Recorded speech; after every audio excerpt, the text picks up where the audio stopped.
What's going on, guys? My name is Wade with TechDaily, and in this video, we are checking out the brand new TECNO Spark 40 Pro Plus. Now, if you don't know TECNO, they actually make all sorts of phones, including a tri-folding foldable if you're into that sort of stuff, but their bread and butter is budget devices. Well, budget when it comes to price at least, not so budget when it comes to features. TECNO actually announced 3 new smartphones for their 40 series lineup. The regular Spark, the Spark 40 Pro, and this Pro Plus. And each one has a great price to feature ratio that really makes any one of them enticing. But as you might expect, this 40 Pro Plus here has the best specs, the most features, and a couple of new things that set it apart in the 40 series trio. TECNO actually gives us a sneak peek at a couple of the things that make this phone special, but I'm gonna go over everything you need to know in this video. First things first, let's just quickly unbox it. There's actually a bunch of stuff that comes included with this phone, and then I'll fill you in on all the details. Yanking off the lid, the first thing you'll see is a pretty thick packet with TECNO Spark etched on it, kind of nice. And inside here is just a ton of stuff. You get a full library of paperwork to read through, along with some instructions that show you how to install an included tempered glass screen protector. And this is a really nice screen protector too, curved edges to match the phone and everything. For additional protection, TECNO also includes this case with a very obvious MagSafe-esque wireless charging target area. That's a standout feature for this phone too, by the way. And here is the phone itself. Again, showcasing a bunch of its specs, which I'll break down in just a moment. At the bottom of the box, there's even more. You get a little SIM ejector tool, of course. You also get both a 45-watt wall plug and a color-coordinated orange accented USB charging cable. All in all, a really impressive unboxing experience. With all that stuff out of the way, here is the new Spark 40 Pro Plus once again. Now, unfortunately, though I'm sure not surprising, this phone won't be sold in the US, but for Europe, Asia, Africa, South America, and plenty of other places, you'll be able to snag one of TECNO's new 40 series phones. And while it's technically the most expensive in the lineup, this 40 Pro Plus feels like a steal at around $214 US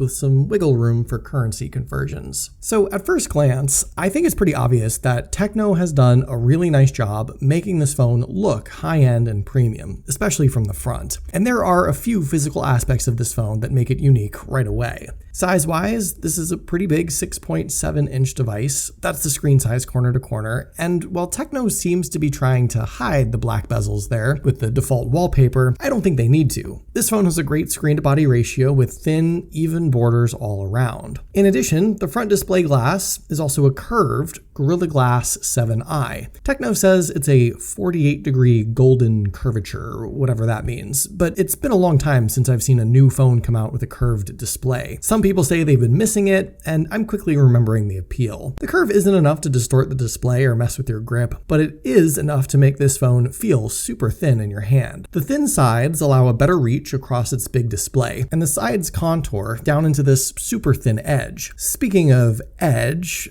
well, I'll just present this comparison without much additional commentary. The 40 Pro Plus is allegedly 6.49 millimeters thin, and thin seems to be in. Around back, my Spark 40 Pro Plus is in the Moon Titanium shade. The back cover feels like plastic to me, which isn't surprising, but it's a nice looking phone from the rear too, and sort of looks metal-like. And TECNO says this phone is IP64 water and dust resistant. Taking a look around, there's nothing on the left side of the phone. On the right, regular old volume and power buttons. Up top, a couple mystery holes, maybe a mic hole and something else. At the bottom, the primary loudspeaker alongside the USB-C port and the SIM card tray. No headphone jack, unfortunately, but dual physical SIM support and micro SD card support. You have a choice of either 128 gigabytes of storage or 256. And frankly, there are a few non-essential and third-party apps that clutter up the phone a little bit out of the box, but it's not the worst I've seen. Around back, you have well, 3 circles that actually make up just one camera lens. More on that in a moment. There's your selfie camera, of course, up front, and a secondary loudspeaker up top as well. And underneath the display, this phone does have an optical in-display fingerprint sensor. This is a nice addition for a budget device, honestly, and paired with Face Unlock, you can get into the phone very quickly. Another standout feature on the 40 Pro Plus in particular is its display. Aside from just being big, the specs are really wild. This 6 6.78-inch screen is an AMOLED panel with what TECNO calls a 1.5K resolution, 2712 by 1220 for some 439 pixels per inch, and it supports up to a 144 Hz refresh rate. Those specs are just not something you see on phones even in the $500 to $600 range, let alone the $200-ish range this phone falls within. And it's probably the biggest value proposition for this phone in my opinion. The screen really looks great, and it's bright too. TECNO claims 4500 nits of peak brightness, and there's also a couple screen color adjustments you can make if you want a warmer or cooler tone, or adjust the saturation levels. There's also the high refresh rate settings you might want to mess with. While the display supports 144 Hz, like I mentioned, not every app does, but some do. Most other apps support some high refresh rate, obviously, but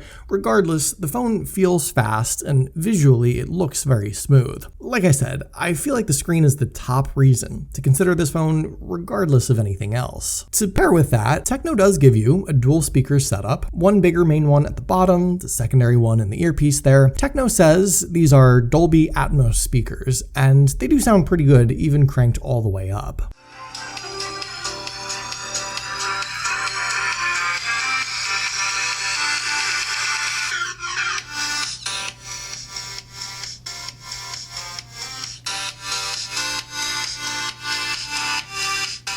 Inside this new Spark 40 Pro Plus is actually an all-new processor. It's the first phone with a MediaTek Helio G200 chipset, a 6nm chip with improved graphics performance over the previous, and it's paired to 8GB of physical RAM, with that extra 8GB of extended RAM they like to advertise. Now, I literally just pulled this phone out of the box, so I don't have too much experience with the processor yet. Stay tuned for a full review and maybe some speed tests. But here are the Geekbench scores, so you can at least compare some numbers. Now, there's always some hesitation when introducing new budget or mid-range chipsets. Some people feel it just makes more sense to use a 1 or 2-year-old top-tier processor instead, but I feel like new is good. New is appropriate for a new phone, and especially one that's dubbed both a Pro and a Plus. I also feel that this phone is going to need as much power as possible given TECNO's current pivot to AI features within their HiOS. There's AI writing and reading assistance, AI photo editing, circle to search of course, AI interpretation within photos like translating text and answering questions or solving problems, AI call assistant, and a whole lot more. How will this new processor handle all that AI? Well, we'll find out soon enough.